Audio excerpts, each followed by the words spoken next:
Hi friend, आज આપણે બનાવીશું ગાજરની સરસ એવી મીઠાઈ જે બધાને શિયાળામાં ખૂબ જ ભાવતી હોય છે। એના માટે અહીંયા આપણે મેં ગેસ ઉપર તવો ગરમ કરવા મૂકી દીધો છે। એની અંદર આપણે 2 ચમચી જેવું ઘી લેવાનું છે। તો 2 ચમચી જેવું ઘી લઈશું આપણે, પછી ઘીને ગરમ થવા દેવાનું છે। જો અહીંયા ઘી ગરમ થઈ ગયું છે। હવે મેં છે અહીંયા એક બાઉલ 200 ગ્રામ ગાજર છીણીને એક બાઉલમાં લીધા છે। ગાજરને સરસ આવા ઝીણા છીણી લેવાના છે, સરસ મજાની આ રીતે એકદમ લાલ ગાજર લાવી અને એને છીણી લેવાના છે। હવે અહીંયા ઘીની અંદર આપણે છે ને જે ખમણેલું ગાજર છે એ એડ કરીશું। ખમણેલું ગાજર બધું જ આ રીતે થોડું થોડું કરીને એડ કરવાનું છે। મેં અહીંયા 200 ગ્રામ ગાજર લીધા છે, એટલે 200 ગ્રામ ગાજરનું આપણે આજે મીઠાઈ બનાવીશું, સરસ મજાની શિયાળામાં ખવાય એવી। હવે આ રીતે ઘી અને ગાજરને આ રીતે મિક્સ કરી અને થોડી વાર શેકવાના છે। અને ત્યાં સુધી જો ઘીનું સરસ એવું કોટિંગ આવી ગયું છે ગાજરના દરેક પીસમાં, તમે જોઈ શકો છો દરેક છીણમાં સરસ એવું કોટિંગ લાગી ગયું છે। હવે એને આપણે થોડી વાર રાખીશું અને 5 મિનિટ જેવું એને શેકી લઈશું અને એની સ્મેલ આવે ત્યાં સુધી આપણે એને શેકીશું। ગાઈઝ, સબસ્ક્રાઈબ કરવાનું પ્લીઝ ભૂલતા નહીં। જુઓ તો આપણે ગાજરને ઘીમાં બરાબર શેકી લીધા છે।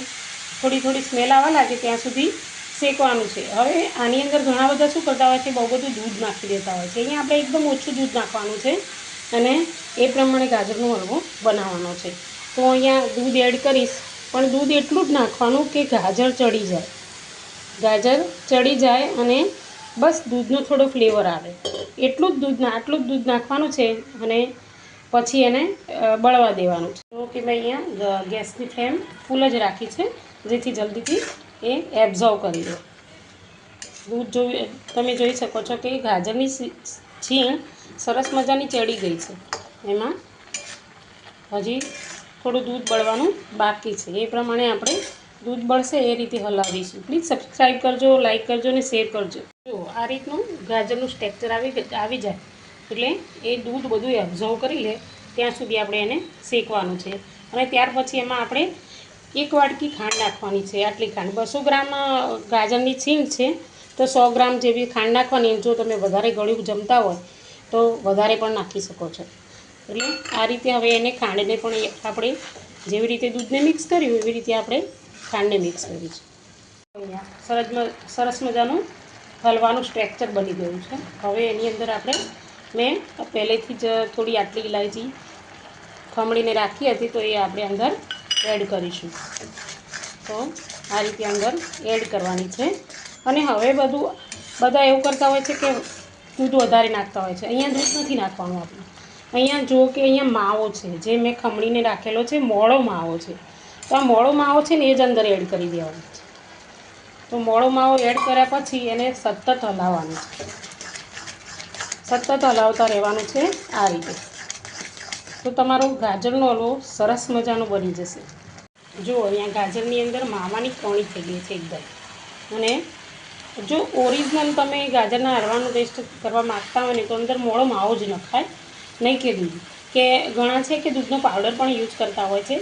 નો ડાઉટ એનો બની તો જાય છે હલવો, પણ આ જે મોળા માવાનો હલવો બને છે ને એનો જે ટેસ્ટ આવે છે ને હલવાઈ જેવો એવો ક્યાંય નથી આવતો।